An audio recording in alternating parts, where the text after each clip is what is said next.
ഇന്ന് നമുക്ക് ട്വിൻസ് ബേബീസിൻ്റെ ബർത്ത്ഡേക്കുള്ള കേക്കാണ് കേട്ടോ ചെയ്യാൻ വേണ്ടിയിട്ടുള്ളത്. ഇത് ഞാൻ മുമ്പ് ചെയ്തിട്ടുണ്ടായിരുന്ന ഒരു മോഡൽ തന്നെയാണ്.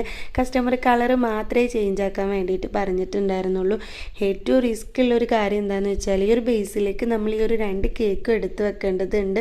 ഇത് അത്യാവശ്യം വെയിറ്റ് വരുന്നുണ്ട് കേട്ടോ. ഈ കേക്ക് 3 kg ആണ് ഈ ഒരു കേക്കിൻ്റെ വെയിറ്റ് വരുന്നത്. ഇത് എടുത്ത് വെക്കൽ നല്ല റിസ്ക് ഉള്ളൊരു പരിപാടിയാണ്.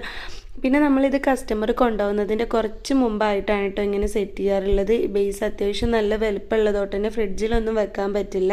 അപ്പോൾ നമ്മൾ അവർ വരുന്നതിൻ്റെ കുറച്ച് മുമ്പാണ് ഇതേപോലെ സെറ്റ് ചെയ്ത് കൊടുക്കാറുള്ളത്. പിന്നെ ഞാൻ ഈ സൂക്ഷിച്ച് നോക്കുന്നത് എന്താണെന്ന് വെച്ചാൽ എവിടെയെങ്കിലും എന്തെങ്കിലും അപാകതകൾ ഉണ്ടോ എന്നാണ് കേട്ടോ. അങ്ങനെ ഇതേ കേക്കിൽ റെയിൻബോ ഒക്കെ വെച്ച് കൊടുത്തിട്ടുണ്ട്. പിന്നെ സ്റ്റാർ ഇതേപോലെ സ്റ്റിക്കിൽ കുത്തിയിട്ട് അതൊന്ന് വെച്ച് കൊടുക്കുന്നുണ്ട്. ഈ കേക്കിൽ നെയിം വെച്ച് കൊടുത്തിട്ടുള്ളത് എങ്ങനെയെന്ന് വെച്ചാൽ നമ്മൾ ഈ റെയിൻബോ ഒക്കെ എടുത്തിട്ടുണ്ടായിരുന്ന ഫോണ്ടൻറ്റ് മിക്സ് ചെയ്തിട്ട് പല കളറിലായിട്ടാണ് കേട്ടോ നെയിമും വെച്ച് കൊടുത്തിട്ടുള്ളത്.